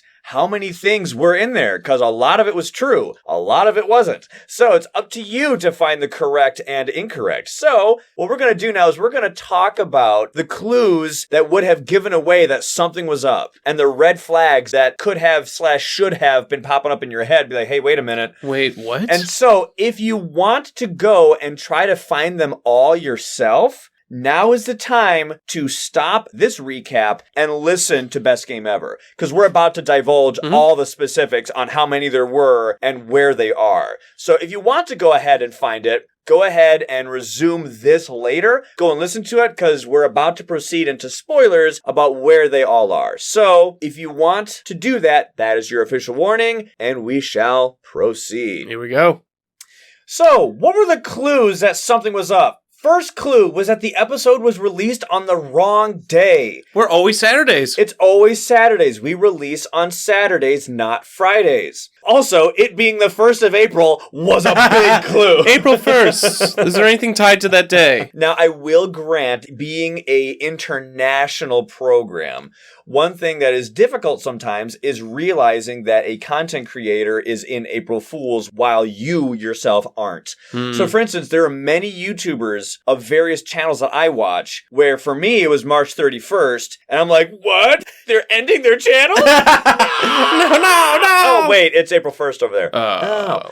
But there's like this, okay, remember, for us in the US, we're one of the last peeps in the whole time zone cycle. So for us, we have to remember it's March 31st, so we're going to see a lot of weird stuff and April 1st. For everyone else, remember for you, if you live in one of the nations that's on the front end of that time cycle change, for you, it's going to be April 1st and April 2nd. Right. Because for you, this may have come out on April 2nd, when for us, it was April 1st. And you might not even listen to it on the day it came out. Right, you might have listened a couple days later. So I totally understand it. But it being the 1st of April, or it being the weekend of the 1st of April, should have been a clue. Another thing. We never interrupt a series from part 1 to part 2. Whenever we do a survey, part 1 and part 2 are always back to back. Yeah. Where the first one is the lore, the rules, our own comments. And then the second one is always everybody else's comments. And that episode always comes after the first. This time, we actually broke it up. There was something else that came in between Blitz 1 and Blitz 2. Oh. And that never happened. So that also should have been a red flag. Nice. Next one. battle reports? We have never devoted an entire episode. Yes, we talk about our games during recaps and stuff, but never an entire episode just about a game. Right. And like we said, we targeted Russia 6 specifically because we thought you would have believed that one. Right. If we didn't like Hepsbok 4, who would care? But the thing is we don't do battle reports exclusively. We lump battle reports in when they are relevant to the particular topic at hand. Correct. We've never done exclusively one. So the fact that we were doing one should have been a clue. Also, random boards. We don't do random boards. I never do random boards. I always pick Seaboard. Yeah. Now, I will grant this one probably has the capacity to be a genuine thing in the future, but we have literally stated, and recently, that that is not something that we do. We usually pick our boards, but the event deck is unedited. That is like the balance that we usually have. That's just how we play, but I will grant in the future, we will probably progress to a random board. But point being, we don't pick random boards. Usually that would have been a red flag. Also, we almost break character and do so at least 3 times. So I'm confused that this wasn't a bigger clue. When we were That's a big one. Openly laughing, near the end especially. Why are people giggling? Why are people laughing? It was so hard sometimes. It was so great. You cut out, we laughed a lot more. We did. Yeah. And that's the thing. Remember, I left that in. Yeah. I left that in on purpose so that could be a clue. In editing, I can cut that all out. There was one time where we kept saying difficulty 11, almost like, Russia difficulty 11, Russia difficulty. It was like, it was just so funny. I'm like, like this, like right here, my chair is completely squeaking. Yes. I just took a drink from my Snapple and we were laughing off rhythm. That is something I would have cut. There you go. Even now, when I'm editing this bit, I would have cut it. But just to make this point, I'm going to leave it in. Point being, how easy it is for me to cut that stuff out, but I left it in to be a red flag. Also, last thing, it's at the end, of course, but John says my line, and I say John's. I was offended this wasn't caught, because this is a big deal to me. Because this is my identity. Because when you said flippity flip, and I said peace out. We don't do that. We don't do that. I say flippity flip. And I say peace out. I just spit everywhere. I don't care if you all have peaceful lives. That's John's concern. I want you to be in peace. I'll just chuck you like a flapjack. That is a flippity flip. No, I'm kidding for that. But like I said, just yet another red flag. Just, hey, wait a minute. Isn't that what you say? Yeah. And if you haven't had it established yet in your head that we have now gotten ourselves into a repetitious behavioral rut of a specific ending line. Mine is, I'll catch you on the flippity flip, and John's is actually peace out. But when you say rut, that sounds so bad. It's just a fun closing remark? It's like a signature at the bottom of the page. Right, there it is. It's just like a signature outro, that's all. So, let's go ahead and talk about the actual errors. Some of these were caught, so kudos to you. It was funny when people would, whoops, you guys might have made a mistake there. Oh, we know. Trust me, the smiles on our faces every time that somebody thought they caught us. And they're like, hey guys, hey. And, it was so funny to see how some people's tone was like helpful. Hey, probably a mistake. We all do it. Some people were like accusatory, but like in a, sure, good way. It was just funny. It was funny. Like, when we recorded, we're like, what are people going to say? What are people going to do? This is so much fun to see how everyone handled this. It was great. So the first one that should have, again, more red flags, rematch as Downpour and Fractured? Fractured? What are you talking about? Downpour? Who did we play as originally, Ryan? It was Fangs and Many Minds. Fangs and Many Minds. If we were doing a true rematch, we would have brought back the actual spirits we played. It's not a rematch if it's different people. That doesn't make sense. That literally doesn't make sense. That's not a rematch. It's not a rematch. Yes, I know we're playing the game again, but not with the same... Right. It has to be with the same spirits in my mind. Well, we even said we want to do this exact thing again. This exact setup. It's not a rematch if it's different people. Oh, that makes no sense. Second one.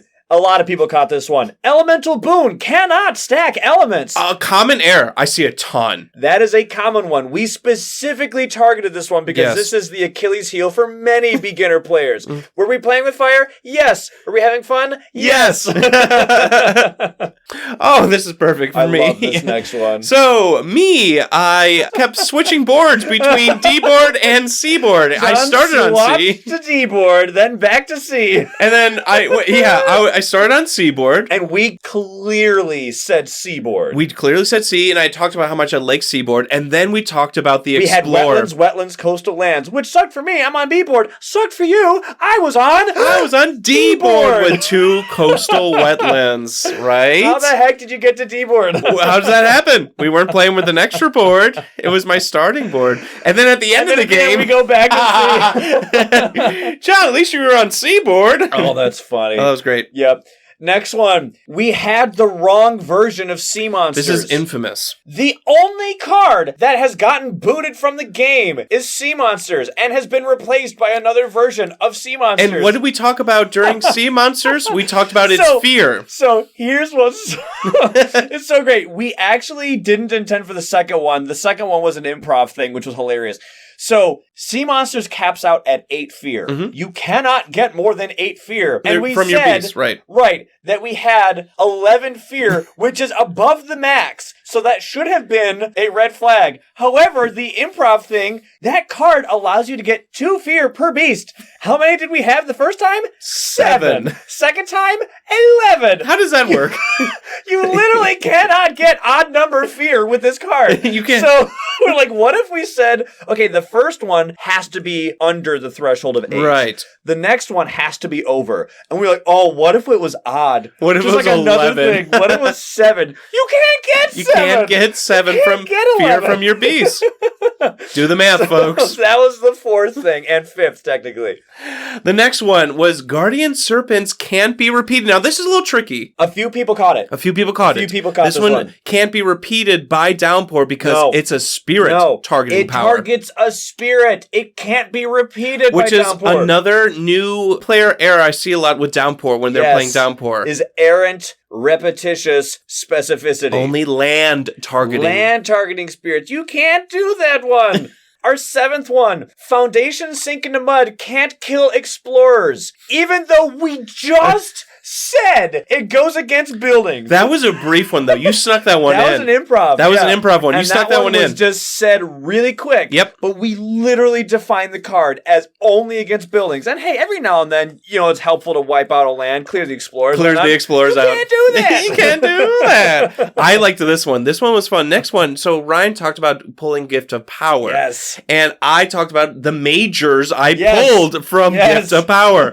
You can't do that. You can't get majors with Gift of Power. It is only minors. Even after that, I said I played Sleep and Never Waken right away. Immediately. Because of that card. Because of that card. That does not let you play the card that was just acquired. You cannot do that. Another one. You can't do that. You can't do that. Number 10. Number 10.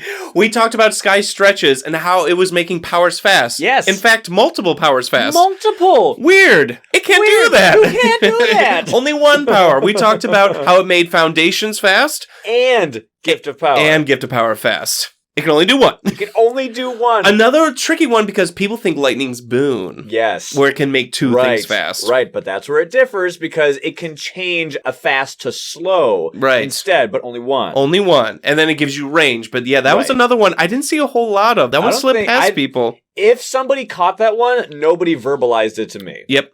The 11th one, Russia 6, requires you to get 5 fear cards to Terror 2, not 4. Now, this was a sneaky one. This is a sneaky one. You have to almost have Russia memorized for this. Yes, but it is one of the things that we threw in there. Another one I didn't see a lot of verbalization on. I didn't see anyone catch this one. No. Like I said, if someone did, awesome, cool. I'll take your word for it. But this is another one, like you said, if you're doing the dishes, 4 fear cards, sure, that sounds right. Yeah, something like that. Right. And there are Russia levels that do have that. This is a Russia 6 but exclusive. not Russia 6. Not Russia 6. Number 12, we said we went for a Dahan build. This one was also thrown in the moment. That was Ryan being improv and amazing. He's like, oh yeah, that was for our Dahan build. We said we went for a Dahan build, even though we directly said we went for a beast build. For 45 minutes, we're talking about all these beast powers, sea monsters, guardian serpents, all these beast powers. It was so great because we had our Dahan build. We're using Dahan. Like, wait a second. They never talked about Dahan once. Again, another flag. And so for our last final 13th one, we purposefully did the most obvious one at the very end. And this is the most feedback we got from people on this one. Thankfully. Absolute stasis cannot seal a victory or a defeat. It says it on the card. It says it right there. On the card. If you hadn't caught any of these, we were hoping that by this time, you better know something's wrong. Hopefully the alarms are going off. After all of these things, after all of these clues, hopefully by now something has like, hey, wait a minute, what is going on? Obviously, wait a second. If you are new to the game or unfamiliar with it, don't sweat it. It's okay. Because it's okay. Because if you're new to the game, you're probably not playing Fractured. Don't worry about it. This one was for the vets, okay? So you can't do that. It literally says it on the card. Cannot do that. Literally. Cannot check victory status. Nope. So thank you so much for laughing with us, for having fun with us. Let us know how many you caught. If you went back and listened and paused. How did you score? Out of 13. How'd you do? How did you score? And some people, they can be like, oh yeah, I got all 13 or whatever. And we'll just take your word for it. No, don't lie to us. We had so much fun. It was a fun surprise to do because we never get to do something about this. And it was weird for me because when I'm editing episodes, I'm usually keeping aware in the back of my mind, make sure that we played everything right, make sure that we didn't do anything wrong. And this time I was like, all I care about is the sound. I do not care. If there's an actual mistake that we actually did, fine. Good. Leave it. Let it ride. So we just wanted to have a fun little surprise. We didn't even tell our Discord. We told no one. We told nobody. Only John knew. Yeah, that's it. And only I knew. Yeah. And they get to see all the episodes in advance, and they get to listen to all of them weeks in advance. So we thought this is the only time that we could ever provide them with a shock. Hopefully they're okay with it. They've given us every indication that they totally thought it was fine. Yeah. And so it was funny. Don't worry. We'll go back and, like you said, relabel them. Mm-hmm. That's what we're doing. But we had to label it as a certain way to sell the deception. No, Best Game Ever was not episode 55. Nope. It looked like episode 55 because in the moment we had to sell it. Yeah. But that was what we had to say about it was so Best worth Game it, Ever. though. It was so worth it. I'm so proud of us. That was just so great. And John and I were just texting each other back and forth every time. Because we were getting feedback. Yep. Either just to you or to me or to the Discord. If one of you, if any of you said something to our page, to me, to John, it was reported to the other host. Like, LOL, look at this guy. LOL, look at this dude. Just like, yes. And we're not mocking you. It's when you do a funny, a silly, a joke, you want it to fool as many people as possible. Of course. And it's just like a yes. It's just like a snowball going down a mountainside. Like, yes, there's another one. Oh, we got another one. It's working. So, on one hand, I am so sorry. On the other hand, all in good fun. Come on. Yeah, it was just such a great time. And so now you can expect these kind of things, I'm sure. But I'm so glad we did it. And, that was great. That was great. So, great times. That is why, also, if you listen to the after credits scene for Best Game Ever, we say, see you next year. Mm-hmm. Because, obviously, we're not going to be ending the show and coming back in a year. No, we're talking about silly April stuff. Fools, yeah. We'll see you in a year. So, anyway, we're going to go back through this time machine back to our original time. So, why don't we just go ahead? All right, let's get out of here. Let's just go on and... Let's leave the mics right there. Where is this in the present? What are we doing? What time am I? Woo! I guess they'll figure that out. We'll catch you all on the Fluidity Slip.